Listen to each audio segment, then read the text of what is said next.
Welcome back. You're watching Nation at 5. And with that, in fact, we have some breaking inputs. We are learning that Prime Minister Narendra Modi is all set to visit Russia on 8th of July. And remember, this is also going to be a crucial visit, considering it will also mark the beginning of bilateral relations, in fact, in this new term of Prime Minister Modi, as he, in fact, forms Modi 3.0.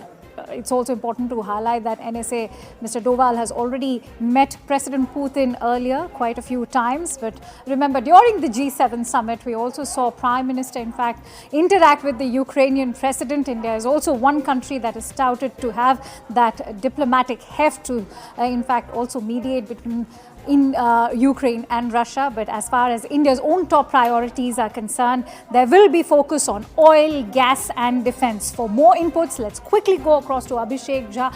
Abhishek, what will be the agenda of this bilateral visit?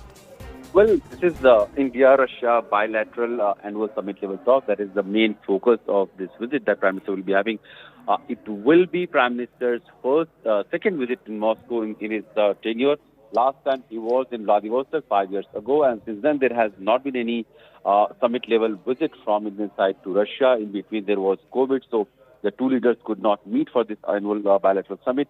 And now when Indian Prime Minister will be visiting Russia, it is happening in the background of multiple geopolitical challenges, and that especially is Russia-Ukraine war and Israel-Hamas war.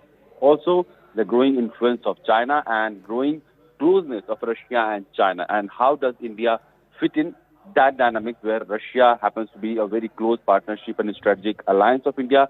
At the same time, China happens to be an adversary who has deployed a massive army on the borders and who has been alleged to have encroached also.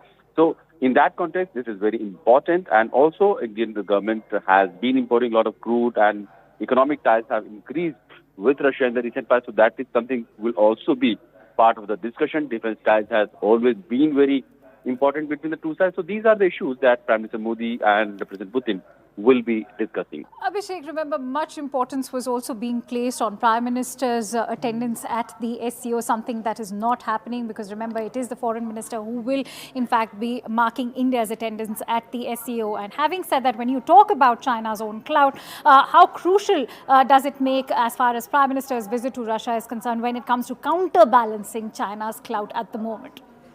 Well, Akansha, while there has not been any official announcement about the SCO or any explanation as to why Prime Minister Modi is not going, it is believed that there is a parliament session, and that is probably not letting him be available for the SCO talk.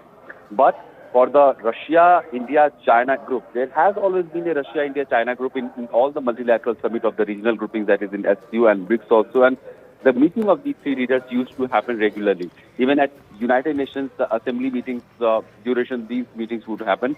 And the purpose of this meeting was, as the Foreign Minister Sergei Lavrov has recently highlighted, that the purpose of Russia-India-China meeting was always to ensure that the differences do not crop up to an extent where it becomes adversary of each other. And that is why Russia always wanted India and China to remain at a very working level. And this time also, when Russia is having a close relationship with India and China as well, it would not like anything to escalate to a level where it will have to choose a friend and an enemy between India and China. So Russia has been one of the strongest, advocate of India-China, the good relationship. But because of the certain of their own geopolitical composition, India-China border relations have not been very good, and India has been very firm on the fact that unless and until peace and tranquility returns in the bordering areas and China disengages completely, there cannot be normalcy in the bilateral relationship. And this is what Russian side has also in a way supported, that the bilateral issue should be dealt bilaterally, and they believe that India and China can very well talk it out and move ahead. All right, many thanks to you, Abhishek, for bringing in all those latest inputs. This is going to be one of the high. Hey, thank you for watching this on CNBC TV 18. Hope you liked it. For more such interesting news and updates, follow CNBC TV 18 on all the social media platforms.